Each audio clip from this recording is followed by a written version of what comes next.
including chest wound, gunshot wound to the arm, and he looks like he's going into shock. As a medical platoon sergeant in the fall 2009, I was stationed in Afghanistan. Early morning attack came from an enemy with superior numbers. They pinned our soldiers down.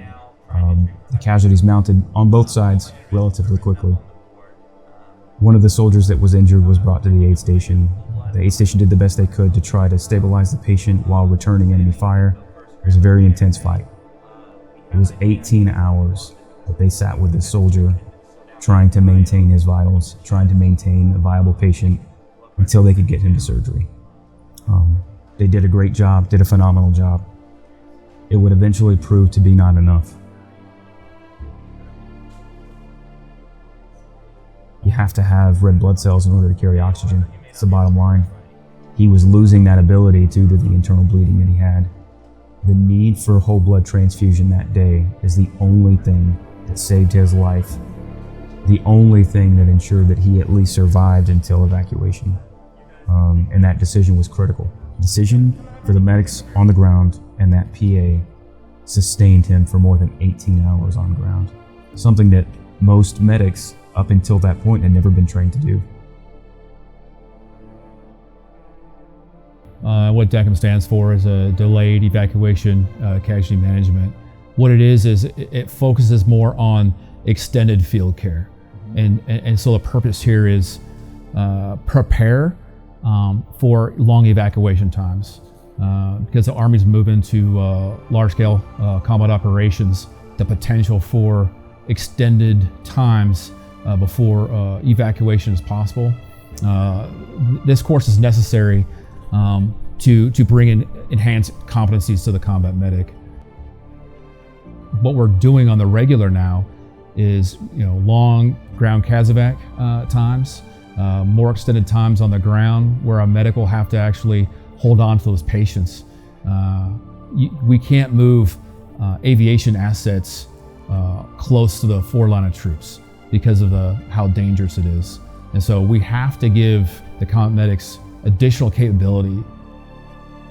And so fresh whole blood transfusion is like the primary skill in which a 68 Whiskey 10, a skill level 1 medic learns from AIT.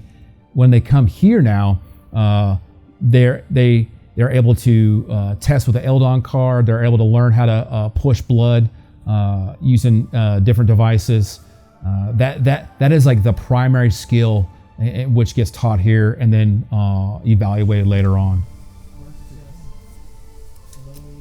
It's definitely a lot more in depth. We start to learn about antigens and antibodies and understand how to safely give whole blood rather than just taking a bag and doing it. We learn how to take it from somebody and give it to somebody else to save their life. One other key area that we do here that they wouldn't get in AIT is the documentation piece.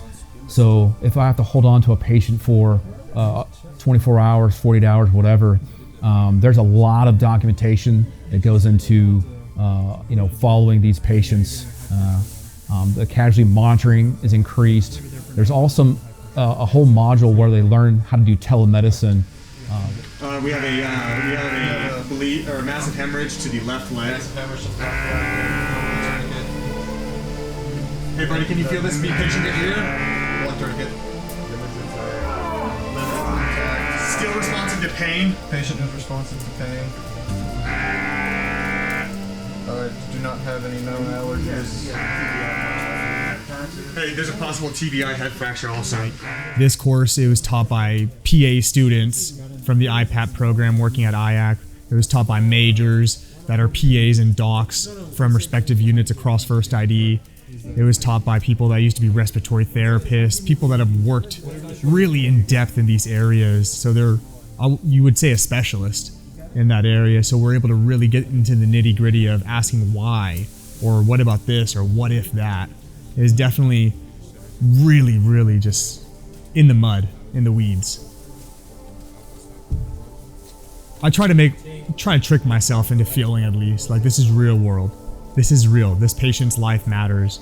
Even though, yes, these are just sim mans and they're not real patients, I try to allow myself to kind of absorb myself or fall into it just a little bit, just because it helps me get that fight or flight reaction and learn to work under what we call lizard brain, where, you know, your brain's just trying to run 1,000,000 miles a minute, but at the same time, it's only giving out a few thoughts at a time.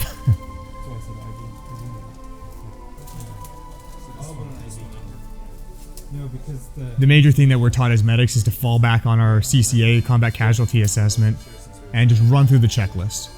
Okay, so we've stopped the bleeding. Bleeding's not stopping the airway. Okay, so we go into the airway, we look.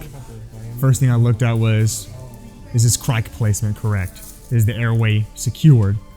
And I just kind of start running through that mental checklist. And then one thing that we learned in this course is learning when to say, I don't know.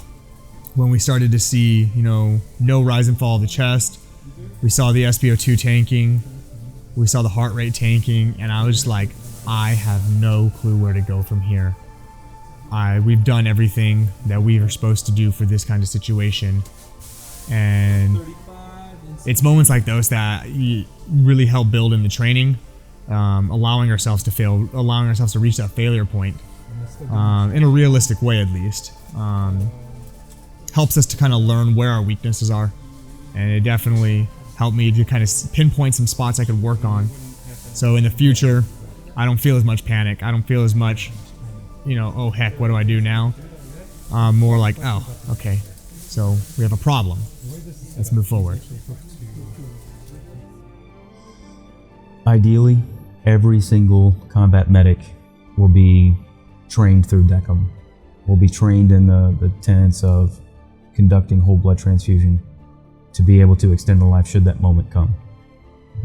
We cannot predict the situations that we're going to be placed in. Up until that moment in Afghanistan, my soldiers hadn't been placed in a situation where they had to sit on a casualty for more than an hour at most, and that was at most.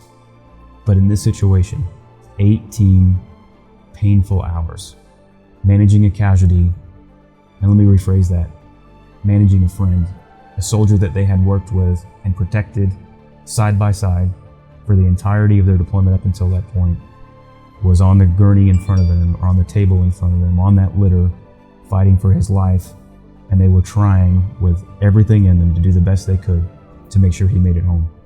It's unfortunate that he didn't make it, but the lessons that we learned that day drive the consistent search to be better as a medical unit, as a medical team, as a medical army.